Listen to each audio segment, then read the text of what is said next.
Καλώς ήρθατε σε ένα ακόμα Φιλαράς Καφέ, ένα project του .gr και σήμερα έχουμε τη χαρά και την τιμή να έχουμε τους προσώπους του ΔΣΝ του Δήμου Πειραιά και συγκεκριμένα τον Πρόεδρο και ένα μέλος του Διοικητικού Συμβουλίου, τον Βασίλη και τον Νικήτα. Είμαι ο Κωνσταντίνος και είναι ο Άρης. Χάρηκα πάρα πολύ. Καλώς ήρθατε σε μια ακόμη συνέντευξη. Βασίλη και Νικήτα, αν θέλετε, πείτε μας κάποια λόγια για εσάς για να σας γνωρίσει ο κόσμος. Εγώ είμαι με την ιδιότητα του πρόεδρος του Δημοτικού Συμβουλίου Πειραιά. Επίσης είμαι και παγκόσμιο πρωταθλητής της κοπλασίας. Αυτό. Νικήτα. Εγώ είμαι ο συντονιστής της Επιτροπής Πολιτισμού και Αθλητισμού του Δημοτικού Συμβουλίου Νέων και είμαι φοιτητής στη Σχολή Χημικών Μηχανικών του Εθνικού Μεσογείου Πολυτεχνείου. Πολύ ωραία. Ξεκινάμε με το πρώτο μέρος των ερωτήσεων. ΔΣΝ Πειραιά, λοιπόν. Πριν πούμε οτιδήποτε για αυτό το κομμάτι, αν θέλετε, παιδιά, πείτε μας ποια είναι η δομή αυτού του οργάνου.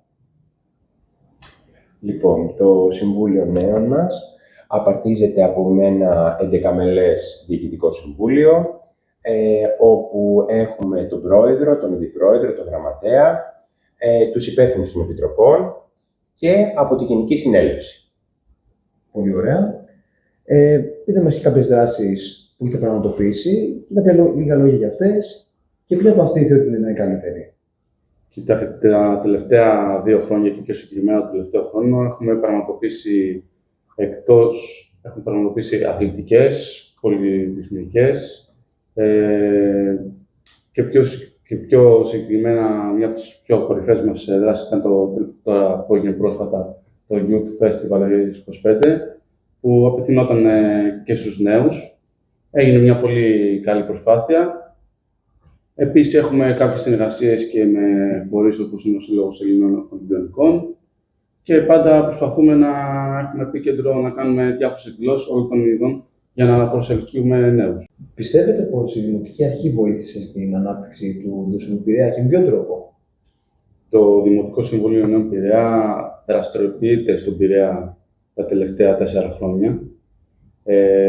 Ξεκίνησε με πολύ λιγότερα άτομα από ό,τι είναι τώρα και το τελευταίο χρόνο που αρχίζουν και προσελκύονται πιο πολλοί νέοι γενιές ηλικίας 17 έως 33, προσπαθούμε να κάνουμε όσο καλύτερα βήματα γίνεται. Ο Δήμος Πειραιά είναι δίπλα μας από την πρώτη στιγμή. Μας έχει βοηθήσει, μας έχει παραχωρήσει το χώρο, τα γραφεία και γενικά ό,τι χρειαζόμαστε είναι πάντα δίπλα μας. Θεωρείτε πολύ σημαντικό πως ο Δήμος Πειραιά είναι δίπλα σε αυτήν την προσπάθεια του ΔΣΝ Πειραιά? Και είναι αρρωγός της προσπάθειας. Εννοείται, είναι πάρα πολύ σημαντικό ένας τόσο μεγάλο δήμος όπως ο Δήμος Πειραιά να είναι δίπλα στους νέους, γιατί αυτό είναι και το επίκεντρο. Οι νέοι είναι που χρειαζόμαστε τα τελευταία χρόνια να ασχοληθούν με τα κοινά, να δουν τα προβλήματα της πόλης και γενικά να ασχολούνται, να προσπαθούν να είναι ενεργοί. Θέλουμε άτομα τέτοια, όχι μόνο στο Δημοτικό Συμβούλιο Νέων, αλλά και σε όλο τον Πειραιά. Πολύ ωραία. Και μιας που αναφέραμε αυτό, η επόμενη ερώτηση είναι η εξής. Πιστεύετε πως το ΔΣΝ Πειραιά μπορεί να αποτελέσει πηγή έμπνευσης και για άλλα ΔΣΝ ή για τη δημιουργία τους? Σίγουρα μπορεί να αποτελέσει πηγή έμπνευσης. Έχουμε το χαρακτηριστικό παράδειγμα όπου ένα μέλος μας, η Γεωργία Γεωργίευα, είναι και πρόεδρος του Δημοτικού Συμβουλίου Νέων της Τρίπολης. Είμαστε πάρα πολύ χαρούμενοι γι' αυτό. Και όποιο άλλο Δημοτικό Συμβούλιο Νέων ιδρυθεί, εμείς είμαστε εκεί για να το στηρίξουμε. Γιατί στον Πειραιά να πούμε ότι από το 2023 που άρχισε, ήταν από τους πρώτους δήμους που έκανε Δημοτικό Συμβούλιο Νέων και αυτό έδωσε τη φωνή σε πάρα πολύ κόσμο, σε πάρα πολλούς νέους ανθρώπους να συμμετέχουν, να πούν τα προβλήματά τους και τα ζητήματα που τους απασχολούν όσον αφορά την καθημερινότητά τους, την τοπική αυτοδιοίκηση. Πολύ ωραία. Και το ΔΣΝ Πειραιά, τι στόχους έχει το μέλλον, τι πράγματα θέλει να κάνει? Ένας από τους μεγαλύτερους μας στόχους είναι να προσπαθήσουμε να προσελκύσουμε όλες τις ηλικίες, δηλαδή από τη μικρότερη από 17 χρονών μέχρι και 24 που είναι ηλικίες που πρέπει να μάθουν από την αρχή να ασχοληθούν και να μας βοηθήσουν εμάς, να μάθουν πώς διοργανώνεται μια εκδήλωση, τα προβλήματα της πόλης, να έχουν πλήρη εικόνα για το Δήμο. Και το σημαντικότερο να αρχίζουν σιγά σιγά να μπαίνουν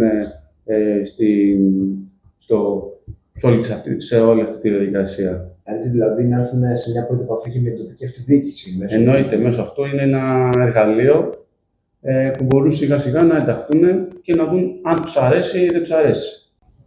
Παιδιά, σε ευχαριστούμε πάρα πολύ που μας αναφέρατε τις δράσεις που κάνει το Δούσουνο Πειραιά και τους στόχους που έχει να πραγματοποιήσει στο άμεσο μέλλον. Περνάμε στο επόμενο κεφάλαιο που αφορά τους νέους και την αυτοδιοίκηση γενικότερα. Κώστα. Και σε αυτό το πλαίσιο θέλουμε να ρωτήσουμε, ουσιαστικά τον τελευταίο καιρό παρατηρείται μια αποστασιοποίηση των νέων από το θεσμό της τοπικής αυτοδιοίκησης. Και θέλαμε να ρωτήσουμε για ποιο λόγο πιστεύετε εσείς ότι συμβαίνει αυτό, δηλαδή η μη ενασχόληση κυρίως των ανθρώπων με την τοπική αυτοδιοίκηση. Ποιοι είναι αυτοί οι λόγοι που συντείνουν σε αυτό το γεγονός? Κατά την άποψή μου, πιστεύω ότι το διακύβευμα αυτών των δημοτικών εκλογών δεν περιείχε μέσα τους νέους. Για να πάει ένας νέος λοιπόν στην κάλπη για να στηρίξει κάποιον, όποιος υποψήφιος να είναι αυτός, πρέπει να έχει κάτι, να τον κινητοποιήσει κάτι. Προφανώς αυτό η εποχή δεν ήταν υπέρ ή κατά κάποιου υποψηφίου. Όλοι είχαμε μια γενική αποχή. Επομένως, πιστεύω ότι υπάρχει δυστυχώς κάποια απαξίωση για την τοπική αυτοδιοίκηση. Όμως, μιλάμε για ζητήματα της καθημερινότητας, μιλάμε για νέους, οι οποίοι πρέπει προφανώς να συμμετέχουν και να έχουν άποψη και φωνή στα τοπικά ζητήματα. Οπότε, ο πυρήνας του προβλήματος ποιος είναι? Πολλοί δήμοι, για παράδειγμα, δεν είχαν ένα ολοκληρωμένο σχέδιο για τους νέους. Δεν κινητοποίησαν λοιπόν αυτές τις ομάδες της νεολαίας κυρίως για να έρθουν να ψηφίσουν.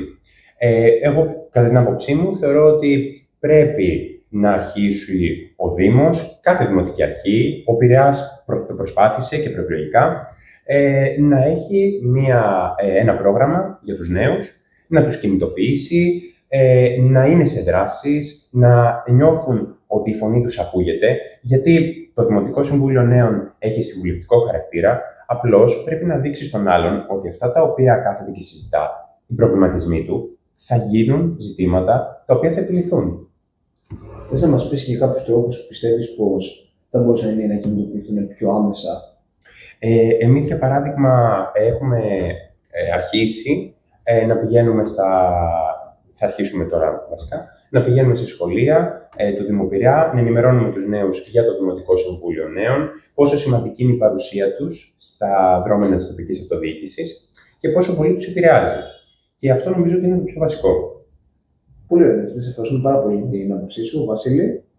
Θα συμφωνήσω με τον Νίκητα σε αυτά που είπε, αλλά εδώ είναι και ο ρόλος του Δημοτικού Συμβουλίου Νέων Πειραιά. Γι' αυτό το λόγο ξεκίνησε και γι' αυτό το λόγο πρέπει να συνεχίσει να υπάρξει για να ενεργοποιήσει τους νέους, να μπουν, να μάθουν τη διαδικασία, να καταλάβουν τα προβλήματα, να είναι πιο ενεργοί πολίτες πρώτα απ' όλα. Και να γίνει και η φωνή τους προς και να καταλάβουν τη φωνή τους και η καταγραφή των προβλημάτων, να προχωρήσουν και στο Δήμο και να ακούγονται. Δηλαδή πρέπει να ξεκινήσουν βήμα-βήμα. Αυτό είναι και ο μεγάλος μας στόχος. Άρα, το Δημοτικό Συμβούλιο Νέων γενικότερα, αλλά και συγκεκριμένα για τον Πειραιά, για το οποίο απευθυνόμαστε, είναι ένα πρώτο βήμα δηλαδή για να προσελκύσει η τοπική αυτοδιοίκηση τους νέους ανθρώπους.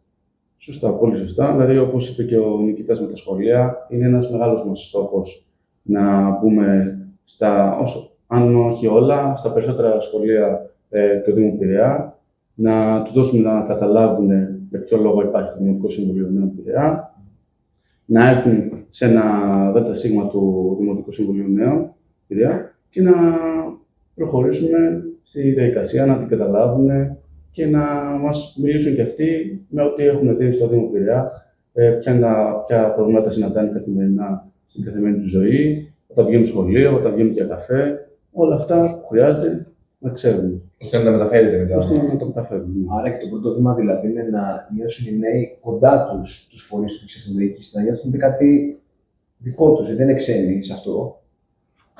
Ξένοι δεν είναι, εννοείται. Εφόσον είναι πολίτες και είναι στο Δήμο Πειραιά, δεν είναι ξένοι. Ακριβώς, Βασίλη, και ήθελα να προσθέσω κάτι, ότι ο Δήμος δεν είναι μία έννοια γενική. Είναι κάτι το οποίο εμείς είμαστε ο Δήμος.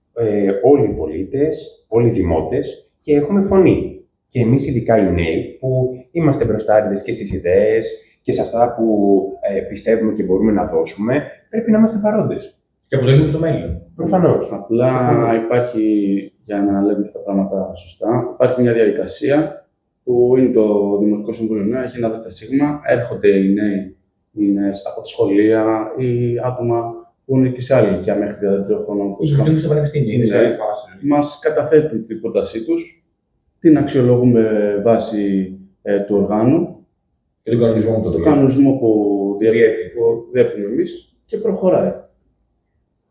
Πολύ ωραία. Πιστεύετε πως υπάρχει κάποιος άλλος λόγος που δεν δίνουν ιδιαίτερη βάση τοπική αυτοδιοίκηση πέρα από αυτά που συζητήσαμε?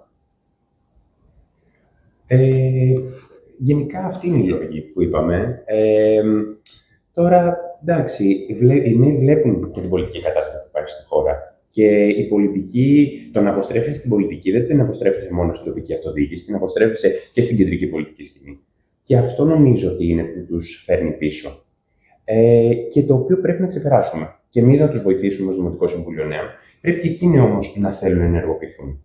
Το να καθόμαστε, ας πούμε, στο σπίτι μας ή στον καναπέ μας και να κάνουμε κριτική για αυτά που γίνονται, δεν θα ωφελήσει πουθενά. Εμείς πρέπει να ενεργοποιηθούμε.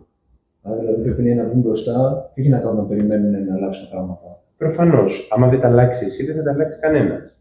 Για να γίνουμε οι νέοι, αυτά που πιστεύουμε να γίνουν πραγματικότητα και αυτά που θέλουμε να γίνουν πραγματικότητα, πρέπει εμείς οι ίδιοι να κινητοποιηθούμε. Και στέκομαι στην κινητοποίηση, γιατί είναι το πιο σημαντικό, πιστεύω, από όλα. Να είμαστε παρόντες, να είμαστε ενεργοί πολίτες αυτό. Η κινητοποίηση αυτή πιστεύετε ότι πρέπει να γίνει και face to face ή αρκεί μόνο τα social media, που είναι και κάτι της εποχής για τη δική μας γενιά? Κοιτάξτε, ό,τι και να μπορούμε να πούμε σήμερα εδώ, αν οι νέοι δεν πάρουν πρωτοβουλίες, δεν βγουν μπροστά, να κάνουν από το πιο απλό, από μια εκδήλωση, να πούν κάποια πράγματα, να ευαισθητοποιήσουν τους υπόλοιπους, δεν πρόκειται να γίνει τίποτα. Άρα υπάρχει διαδικασία βήμα-βήμα που γίνεται, ώστε να έρθουν οι νέοι, να προσελκύσουν, να μας πούνε και τα προβλήματά τους, αυτά τα προβλήματα που έχουν και αυτοί οι ίδιοι, και μέσω μιας συζήτησης να επιληθούν και να προχωρήσουν παρακάτω. Θέλω να συμπληρώσω και στο Βασίλη κάτι, ότι βεβαίως τα social media είναι πάρα πολύ σημαντικά, γιατί απευθύνονται σε ένα ευρύ κοινό.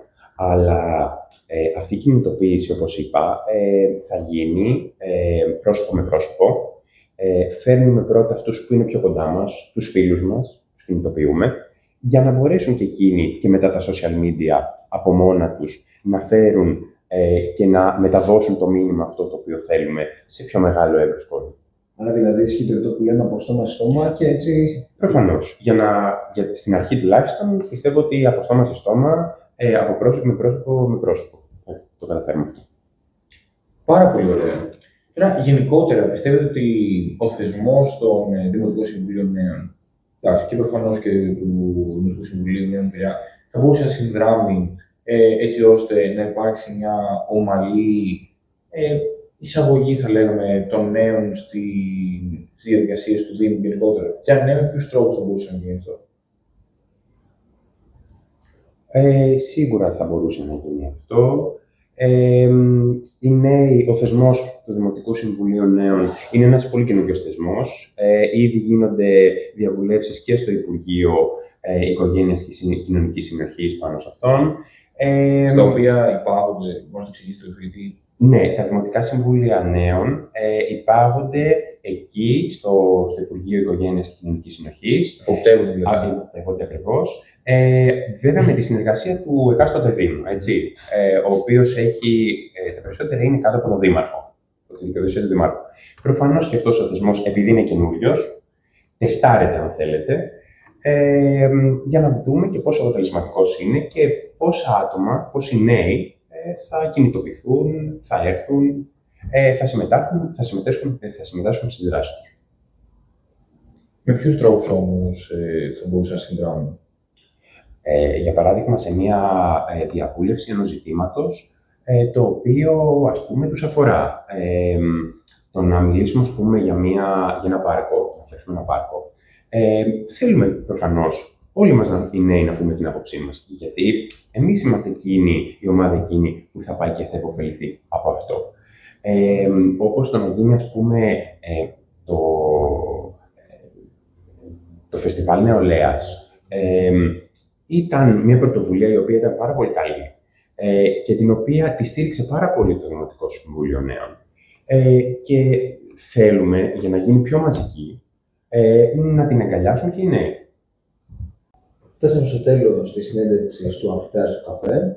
Είμαστε η Dot.gr, είμαι ο Κώστας, είμαι ο Άρης και ευχαριστώ πάρα πολύ τον Βασίλη του Νικήτα που μας κάνει αυτή την τιμή να είναι σήμερα κοντά μας και να συζητήσουμε για το κομμάτι που αφορά το Δούσουνο Πειραιά και για τους νέους στην αυτοδιοίκηση.